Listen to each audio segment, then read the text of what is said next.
fucked up. This is a disclaimer. Before we get into the show, the things talked about in this podcast is props, meaning everything is alleged. Allegedly. Kick your shit, bitch. Welcome viewers, welcome listeners. Shout out to my day one viewers and listeners, matter of fact. But welcome to a brand new motherfucking episode of Kicking Shit with Rich. I am the man with the name and the show title speaking, of course. And on today's episode, it's a sports-filled one. But before I jump into all that, I want to ask you all, how was y'all weekend? I hope everyone had a bomb weekend. I hope,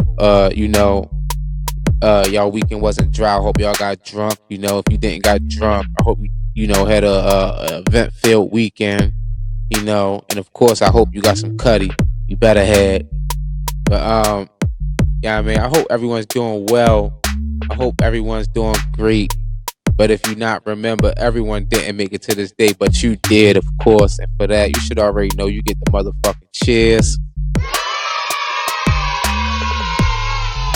Yeah, you lazy bums, y'all don't get mentioned. Shout out to all my people who did get off their ass and made something shake, aka twerk. That's the only motherfucking, that's the only twerking I'm condoning to, But yeah, like I said, on today's episode, it's a sports-filled one. It was real slow in the music world. And I got shit that happened in the NBA news to the NFL, of course. The NFL weekend starts on Thursday, followed up on Sunday, then Monday. And yeah, man, I also got some quickies for y'all as well. Stories that wasn't big enough to get, storylines and time on this show, so I'm gonna turn them into quickies instead. And on this show, we never waste you guys' time jumping into it, because time of the essence. Time doesn't wait for no one. And with all that being said, man, let's start the motherfucking show. Brand new episode. Let's go. In a blockbuster trade that happened over the weekend in the NBA world, the Portland Trail Blazers, they traded their best franchise player away to the Milwaukee Bucks in a 3-team swap that involved Drew Holiday and DeAndre Ayton to be moved as well. I don't know. Y'all tell me who the winner and loser was after this. The Bucks, they received Dame Lillard, of course, while the Trail Blazers, they received DeAndre Ayton from the Suns, Tormani Camara from the Suns, Drew Holiday from the Bucks, a 2029 first-round pick from the Bucks, and 2 first-round pick swaps with the Bucks, a 2028 and a 2030.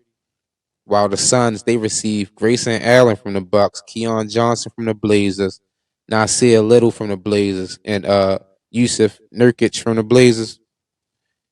Now, y'all hear the players that was just swapped. There's a whole bunch of shit. Now, y'all tell me, where do the Milwaukee Bucks stand after this trade? Y'all tell me. The Bucks, all they got was Dame Lillard, but they gave up Grayson Allen and Drew Holiday, a 2029 first round pick, and 2 first round pick swaps. The Blazers, they got Drew Holiday, Tormani Camara, DeAndre Ayton, and the picks I named. We're gonna get to the Suns later. But yeah, who y'all think won this trade between the Bucks and the Trail Blazers? Well, I'm gonna tell you who the loser is. The loser is, to me, it's obviously the Milwaukee Bucks. They gave up a lot for real, especially as far as like depth. And of course, we already knew the first round picks was going to go. But Drew Holiday, he was a crucial part of the team. His role was real big. He could score and play D, pause. But he'll go out there and go get 20 points, and also he'll lock down the opposing team best player. And man, like so much depth that the Bucks lost. And even though the Trailblazers did get Drew Holiday, he ain't stay there for long. But we'll get to that later as well. But if you honestly ask me, though, the Bucks was obviously the loser of this trade, but they made this trade to, convince Giannis to stay, because his contract coming up is ending in like a year or two. So they trying to get him to stay. And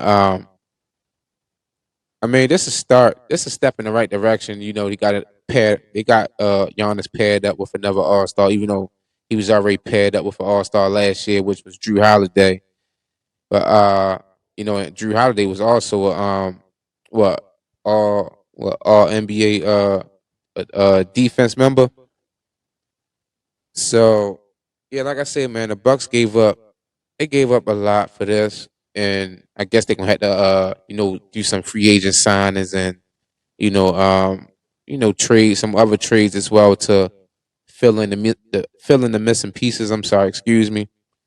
And yeah, between the Bucks and the Trailblazers, if you ask me, the Bucks are the losers, the Trailblazers are the winners.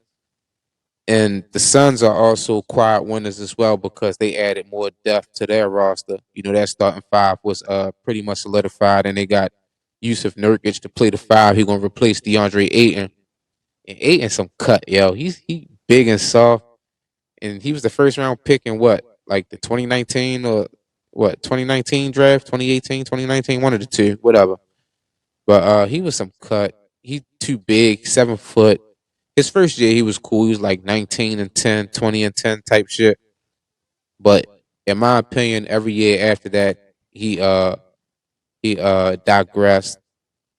So man, and then also they fired Monty Williams in order to keep DeAndre Ayton because Ayton and the coach was beefing. Monty Williams, they was beefing, wasn't seeing eye to eye. And Ayton was always doing some faggy shit. So, but anyway, they still ended up trading Ayton anyway, so they got him up off of there, off the roster, off the books. He underperformed like a bitch in the playoffs. And you're underperforming when you got KD, your leading rebounder, and your leading rebounder and your leading blocker on the team. Like Ayton ain't got it. He ain't even got to jump to crash the boards, and he was averaging like 2 and 3 rebounds in the playoffs. And he also had a game when he had like 0 points or some shit like that, some stupid shit. But yeah, the Bucks lost, Trailblazers won, and the Suns also quietly won. And with Dame making his exit, like I said, he that best franchise player, the best player they ever had in their franchise, actually. Um, and Dame spent 11 seasons in Portland, in boring ass Portland, with all the misty rain and no strip clubs, no bad bitches, no none of that. He spent 11 seasons there. Last year in 2023, he averaged 32.2 points per game. In his time in Portland, he was the 7-time All Star. He averaged at least 24 points per game in 8 straight seasons. His career average is 25.2 points per game, which ranks fourth. It ranks fourth among active players. He only behind Durant, Embiid, and LeBron James. He's the all-time leading scorer in Trailblazers history. He has a career high of 71 points. Only 6 other players scored 70 points in NBA history. He has 17 games of at least 50 points. He's a member of the 75th anniversary team, and he also a Olympic gold medalist. And Dame, he got all the accolades, all the fucking accolades, except the championship ring. Uh, but y'all, that wasn't it, man. Portland wasn't done with making moves. The Portland Trail Blazers, y'all, they traded guard Drew Holiday to the Boston Celtics for Robert Williams III, Malcolm Brogdon, a 2024 first round pick via the Golden State Warriors, and a 2029 unprotected first round pick from the Boston Celtics as well. So yeah, Drew Holiday got traded from the Bucks to the Blazers and went to the Celtics and made them an instant title contender. So let's get to Drew Holiday last season, man. Matter of fact, last season he averaged 19.3 points per game, 7.4 assists, and 5.1 rebounds. And like I said earlier, also he made a all defense NBA team. He's also a great fit anywhere, meaning you could put him on any NBA roster and he just gonna automatically, yeah, he fit. He just, yeah, perfect for any roster. And And if y'all ain't noticed, yo, the Portland Trail Blazers, yo, the Trail Blazers, they was doing business with everybody except they was doing business with everybody in the East except Miami. Cause you know, if you don't know, that's what that's what Dame wanted to be traded to when he requested his trade from the Trail Blazers. He only wanted to go to Miami, but Portland said, "Nah, fuck that. Yeah, I mean, we ain't going to accommodate your trade request. Well, we is going to accommodate your trade request, but we ain't going to send you to the destination that you want to go." Trailblazer said, "Nigga, this is a motherfucking business, so you better fucking fall in line." God damn. But yeah, man.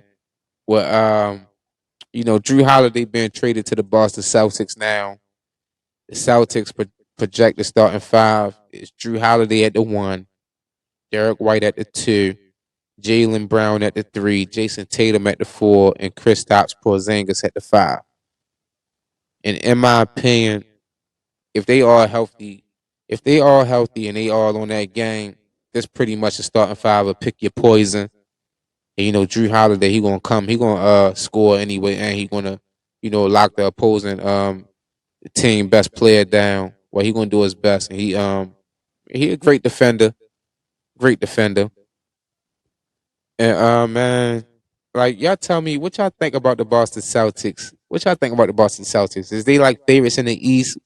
I mean, in my opinion, they is actually favorites in the East, barring injuries and shit like that. But yeah, they most definitely my favorites out the East for sure. Cause it ain't Philly. Philly some cut. And don't be shocked if Embiid come out soon requesting a trade from the Sixers as well. It ain't Miami. Miami, they lost a couple of players. Like what's the nigga name who went to the Lakers? They lost a couple players or whatever. Who else in the East? Yeah, Milwaukee, they lost Drew Holiday to Trailblazers, then the Celtics. Who else top in the East? Uh shit. That's probably about it. I don't know. But yeah, y'all let me know down in the comments how y'all feel about this NBA trade with Dame going to the Bucks, Drew Holiday to the Blazers, then the Celtics. And yeah, man, y'all let me know what y'all think about that down in the comments below. Oh, and Malcolm Brogdon also, the Portland Trail Blazers, they also looking to shop him. So he just got there and they looking to ship him off. So he most likely probably go to a contender as well. But yeah, man, that's it for the NBA side of things, y'all. And I'll be right back right after this.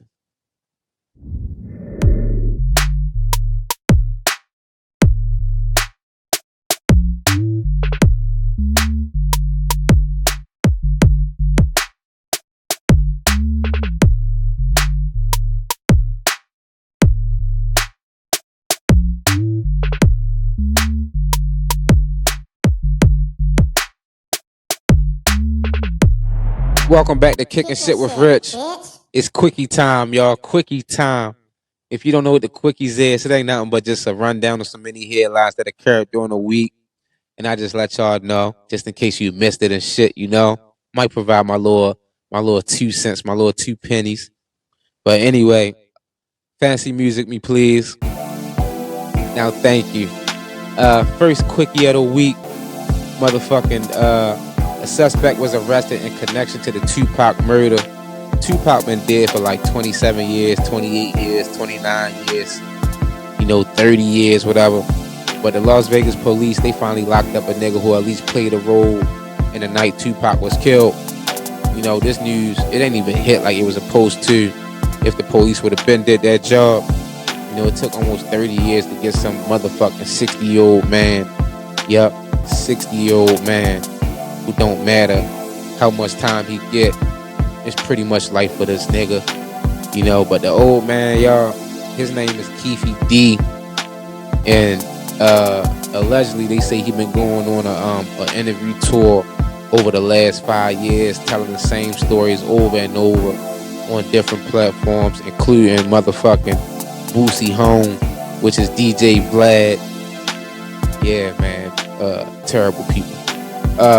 Next up on his quickies, we have YNW YNW, Melly, his co-defendant was arrested. You know, his name is Cortland Henry, y'all, aka YNW Portland. You know, he was out. This nigga was out on house arrest, y'all, for being an accessory to the murder of his two friends and shit. He was arrested during a fucking house raid at his home. Actually, it says he was arrested Monday for witness tampering charges. You know, him and Melly, they are being tried separately because Melly is facing a death penalty and YNW Portland, he facing life. But Melly trial ended in a mistrial back in July, and documents say that the Portland guy, they say that he tampered with at least one potential. They say he tampered with at least one potential witness in him and Melly trial. His trial, it was scheduled to begin on October 2nd, but it now has been rescheduled by Florida judge to January 12th, 2024, because Melly trial starting next week because of the mistrial, of course. And Melly trial, they starting jury selection next week. And of course, over the weekend, I got some new music that was released. You know, we had albums and mixtapes that I had no idea was coming out. We had releases from YG and Tyga, who did a fucking collab tape. CMG had a compilation album, and we got an EP from Lil Wayne. It was like 15 tracks, I believe. I said YG, but NBA YoungBoy, he dropped a single as well, and I didn't listen to none of this shit. I didn't listen to none of it because music been real crappy the whole year, so I'm quite sure that these new releases wasn't gonna make it no better. So it wasn't no point for me to give a review and listen to that shit. And what's up? What else on the quickies? Saw X came out, or Saw 10, whatever y'all want to call it. That shit came out in theaters. Most definitely deserved to watch. Put your eyeballs on that. Go spend your money. Go to the theaters. Go see that. That most definitely was a doozy. And even though it's the 10th movie in the series, this movie, y'all, is set in between parts 1 and 2, so it's pretty much like a Saw 1.5. And man, let me tell y'all, it was plenty of crazy moments, a whole lot of intestines, a whole lot of heads and bodies getting fucked up, you know, a lot of brutalities and a whole lot of fatalities. Like, this is the best movie in a while from this series. And in my opinion, I could put this in the top 3 easily. Top 2 for sure. Yeah, top 2 easily, top 3 for sure. And man, I don't wanna spoil it for y'all who didn't see it, but I most definitely it remind me of like the OG Saw movies, like the 1 through 3. Man, and y'all make sure y'all stay for the end credits too, cause they got a post-credit scene as well. So if you've seen all the Saw movies and shit, then that post-credit scene is for you. So make sure y'all go check Saw X out, Saw 10, just in time for Halloween and shit. Man, what's his name? Jigsaw, John Kramer and shit. They make you feel sorry for him in this movie, y'all. And it's crazy how they make you feel sorry for a killer in a movie. But this one, they does it. And I believe, let me check. Yeah, that's it for today's quickies. That's it for the quickies, and yeah, I'll be right the fuck back right after this, y'all. Right after this.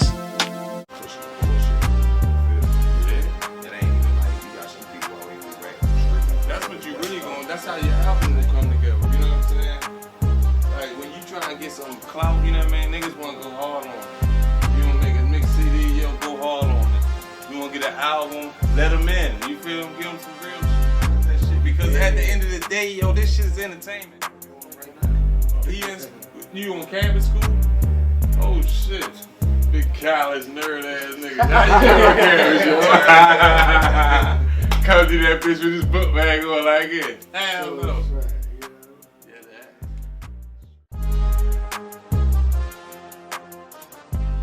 Welcome back to Kicking Shit with Rich. And from the NBA to the NFL, Of course, let me run down these scores over the weekend just in case you people ain't keep up and y'all missed out.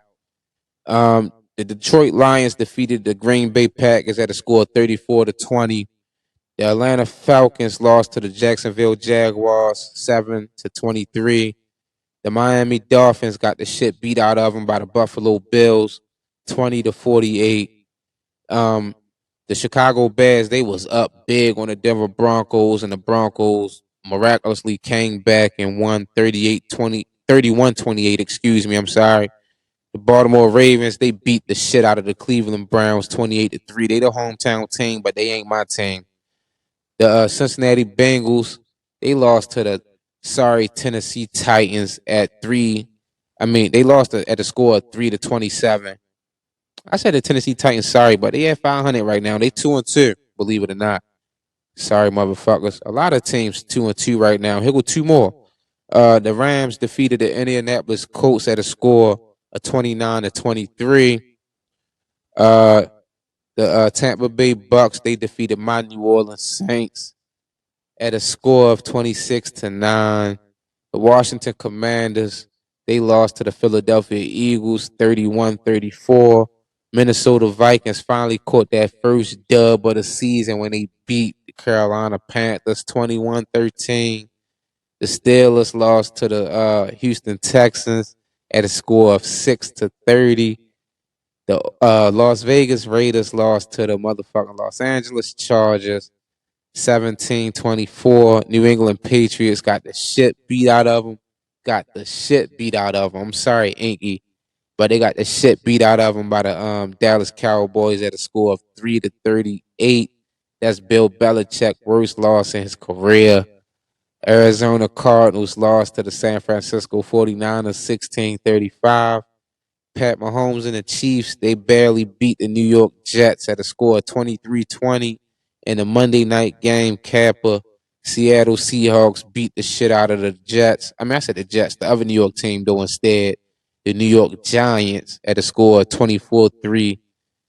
The motherfucking Seahawks had, 11 sacks that game against the Giants? Yeah, man. That shit was crazy. My Saints lost, so I didn't give a fuck about the rest of the weekend. But yeah, man, the state of my team, which is New Orleans Saints show, we started off 2-0, but we went 0-2 the last 2 weeks, losing to bad quality opponents. We should have automatically won them games. But last week against who was that? The Green Bay Packers, our kicker missed the field goal and shit. So we lost that game. And this week against the Tampa Bay Bucks, Baker Mayfield was on some shit, and they sliced and diced us up, tore us a fucking part. Man, but I still like my Saints to win the NFC South. Right now, the Tampa Bay Bucks 1 game ahead of us, but that won't last long. I expect them to go on a losing streak and my Saints to go on a winning streak. So, and over the weekend, who playoff hopes took a hit, in my opinion, was of course the Cincinnati Bengals. You know, they start slow every year, but this year is real different. Joe Burrow ain't performing up to his standards that we used to seeing him perform to. He got that big contract and just started playing shitty. I guess he said fuck the league. I got the money, you know. And yeah, man, the Cincinnati Bengals, their playoff hopes took a hit. You got Jamar Chase cussing after the game, talking to the reporters and shit. Cussing. You could tell he frustrated and angry with Joe Burrow, but he don't want to be a team distraction and shit. And for my offensive players of the week, I'm gonna give this to Josh Allen. This nigga went 21-25, 320 yards, 4 touchdowns, and he had a fucking perfect passer rating. And Josh Allen, none of this shit mattered to me until the playoff time come. And every year in the playoffs, he can never get past Pat Mahomes or Joe Burrow. But he probably won't have to see Joe Burrow in the playoffs this year. And every year in the playoffs, Josh Allen, once again, he always make that crucial turnover every game. And I don't know why every year they keep G'ing him up. I don't even know why he made the motherfucking cover of Madden this year. I really don't. But he my offensive player of the week for this week 4. My defensive player of the week for week 4, it goes to Devin Witherspoon of the motherfucking Seattle Seahawks, cornerback. He had 6 tackles, 2 sacks, and 1 pick. Yeah, I mean, he showed out. You don't see corners get 2 sacks and a pick in a game. You don't even see corners get a sack and a pick in the same game. Pause. If that sounded pause worthy. But Devin Witherspoon, yeah, he got the defensive player of the week. Josh Allen, offensive player of the week. And man, that's pretty much from the NFL side of things. That's pretty much it. It's been a slow week in the music and shit. In the NBA, we got the trade, and we got the NFL. We got the scores, and it was pretty little slow week though, and it's cool. But I'll be right the fuck back right after this. This ad is sponsored by Kicking Shit with Rich. New season, new motherfucking merch. We got everything from t-shirts, backpacks, sweaters, hoodies, socks, candles, and more. Don't be the fuck selfish. Spend some money. The only way is up. Fuck the phonies. Kicking shit, bitch. Welcome back to Kicking Shit with Rich for the final time today, motherfuckers. Yeah, I mean, shout out to my viewers and listeners that stayed with me through this whole episode. Y'all the shit. Yeah, man, we gonna keep we still growing. We gonna keep doing this shit every week. We gonna push this shit in these motherfucking faces for these people who doubt us. We gonna turn them to believers, but it's okay. Keep not believing us until I make you into a believer, and by then I won't be fucking with you. Also, this for the homeboy who keep ignoring my messages. You see my text, and before I put you on that block list, you was already ignoring my text, but you kept on watching my Instagram story. So therefore, I blocked you and your girl. Y'all package deal. Fuck both of y'all. Yeah, man. When I block people, I block them from my phone, my Instagram, wherever they, gotta contact me at. I block them from that. Even the Cash App.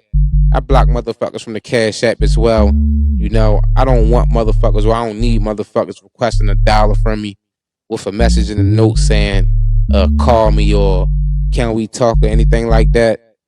Nah, ain't going like that. So make sure you keep that energy from here on out. Like, trust me, I will. I'm real good at it. Excuse me, scratch that. I'm real great at it. Excellent. Like, my skills is up to par. If pettiness was a sport, I'd be the Michael Jordan of that shit. So make sure you keep that energy, homeboy. And listeners and viewers, the real ones, follow me on Instagram at Kicking Shit with Rich. Make sure y'all subscribe to the YouTube channel as well. Yeah, I mean, if you got some money in your wallet, be kind and open up no motherfucking wallets and spend some money at the merch store. We still growing. We ain't even in full stride with this shit, but the only way is up. If a homeboy you see them messages, but you keep ignoring it, fuck the phonies. That's why I said for people like you. And yeah, man, I hope y'all enjoyed today's episode. And like that, I'm out this bitch.